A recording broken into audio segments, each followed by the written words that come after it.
आझाद मैदान हे 1857चं स्वतंत्र युद्ध मराठा मोर्चा ते शपथविधीचा साक्षीदार आहे। महाराष्ट्राचं नवीन सरकार आता स्थापन होत आहे। मुख्यमंत्री आणि त्यांचं मंत्रिमंडळ आता शपथ घेतील। राजभवनात शपथ घेण्याचा रिवाज असला तरी आता गेल्या काही काळापासून वेगवेगळ्या ठिकाणी मंत्रिपदासाठी शपथ घेण्याची पद्धती सुरू झाली आहे। नमस्कार, मी अनिशा कांबळे आणि तुम्ही बघत आहात AIN न्यूज।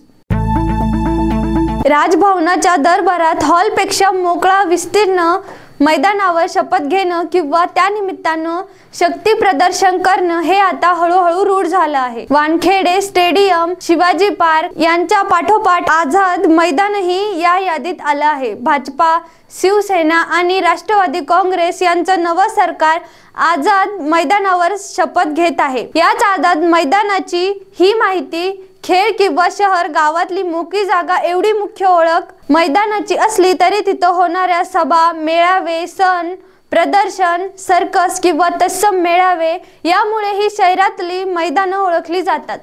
विशेषतः राजकीय सभांमुळे मोठ्या शहरातली मैदानं प्रसिद्ध होतात। दिल्लीतलं तालकटोरा स्टेडियम, रामलीला मैदान राजकीय कारणांमुळे, सभांमुळे कानावर येत असतं। मुंबईतही तसंच आहे। शिवसेनेचा दसरा मेळावे शिवाजी पार्कवर होत असल्यामुळे त्याला एक वेगळी ओळख निर्माण झाली आहे। बाळासाहेब ठाकरे आणि लता मंगेशकर यांच्यावर अंतिम संस्कारही इथं झाले आहेत। शिवसेना फुटण्यापूर्वी उद्धव ठाकरे, शरद पवार यांची राष्ट्रवादी काँग्रेस आणि काँग्रेस यांचं एकत्रित सरकार स्थापन केलं त्याच शिवाजी पार्कवर। इथंच महाविकास आघाडीच्या पहिल्या मंत्रिमंडळानं शपथ घेतली होती।